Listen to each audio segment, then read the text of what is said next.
Hi everyone, I wanted to let you know that now you can get 14 days free trial in my online studio where you can come in and check it out, try out some of the videos, the different programs, and the journeys that we have going on. If you're interested, you can just click the link below in the description, and that's it. Soma also is very excited, as you can see.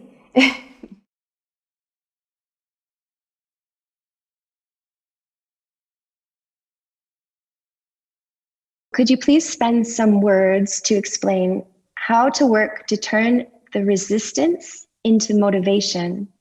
How did you find the motivation to stay so consistently in the practice, to overcome your limitations with love and compassion? Could you dedicate some content specifically to consciously change perception? Okay, so turning resistance into motivation. Okay, well, the first thing that I have to say is that we have to look at I'll say it in like, first thing I have to look at in this, working in this way, when I have resistance, do I have resistance to the resistance? Is there any resistance that I have to the resistance? Am I resisting resistance? Because first of all, that can create this inner dynamic of creating a much bigger kind of inner block or feeling more unmotivated than if I just allow resistance to be there. So say that something, I want to do something. I have a desire to do something, to create something. But then I feel that resistance is an indication of some kind of fear. So when we feel fear, that next kind of automatic reaction or response, it's internal and it's very fast, is to push that away. We don't like the feeling of fear. So when I push my fear away, when I push my resistance away, I'm resisting that primary resistance. Now, instead, if I want to do something and I feel resistance, I feel a form of fear, if I can kick in my awareness to recognize, okay, I'm feeling resistance, and not apply more resistance to the resistance, not push it away, but to let it be there. Then from there, I can go into that resistance. Like, imagine resistance is like a tunnel. It's a tunnel. So instead of pushing that tunnel away, I can go, oh, here's this resistance, and go into the resistance and start to get to know it. What is it composed of? What are the roots of the fears that have entangled to create this form that I'm feeling as resistance to something? That in itself can start to unlock that or soften the feelings of not feeling motivated or not feeling inspired to move in the direction that you want to move, or in your personal practice. So in relation to a personal practice, imagine it's morning or whatever, afternoon, doesn't matter. You're like, okay, I want to practice. I want to develop a consistent practice. So I'm going to do it. Today's the day. And so the moment comes and then you feel resistance. Now become aware. Do you immediately apply resistance to that resistance?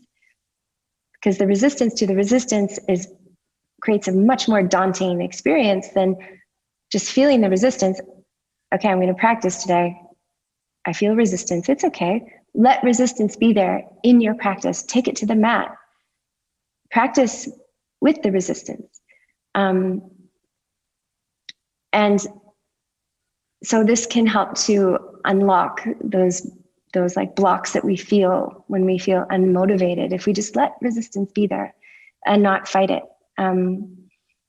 Check in with what are any hidden pressures that you have on yourself, any hidden expectations. Dig deep into your personal inquiry around the subject. Journal always. I know I'm kind of repeating myself, but like, again, I believe one of the best ways, like not the only way, but one of the best ways to work through things is to treat them like a personal education. You know, imagine that we were taught when we were young that when you uncover or experience a challenge within yourself, it's like a university just waiting to be tapped into. A university of self-knowledge, and all we need to do is to start to go in and ask questions and make discoveries and learn. And one of the ways to do this is journaling. Not the only way, but one of the ways. Another point I have is look for the biggest reasons why you want to do what you want to do. So in this case, it's about staying motivated to stay consistent in your practice. Okay, but what is the biggest reason why for you? What are the reasons why? And go into that. Because when you can develop a connection to those like deep inner reasons why, then that itself cultivates or creates or births the inspiration or the motivation to do that thing that you want to do.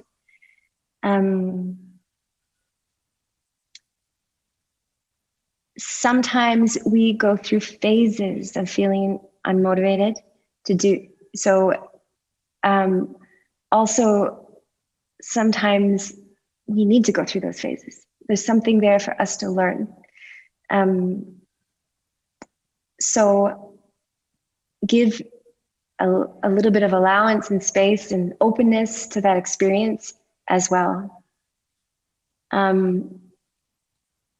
Oftentimes I've experienced that in times of feeling massively unmotivated or uninspired,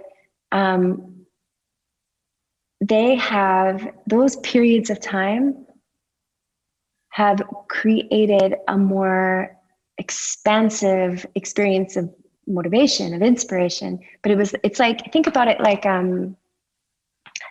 hibernating. You know, just imagine that sometimes you're going through these phases, but it's like hibernating. And when you're hibernating, there's so much processing. There's so much like behind the scenes work that is happening within your being. So sometimes moments and phases of feeling unmotivated can birth a stronger connection to inspiration and motivation. Now, this is more of something that I do, and I have to say I go through phases with this as well. And there was a time, and many times in my life, where this was like every single day I would do this. Every single day I would wake up, journal, write my intentions, like daydream, connect to my biggest reasons why, make lists of things that like baby steps of things that I want to do, connect to my vision, journal things that are on my mind, you know, that are kind of like itching at me in the back of my mind, like get them out on the paper, purge the things, clear the mind, connect to your vision, connect to yourself, remember what it is that you want to do, remember your biggest reasons why. And the way I think about this is like you wake up and imagine that you're like a beautiful guitar or stringed, maybe like you're a harp with many, many strings. And imagine that what you're doing by doing this is you're tuning your instrument, like you're tuning all of the strings. So that for the rest of the day, you're in tune. You stay connected to what it is that you want.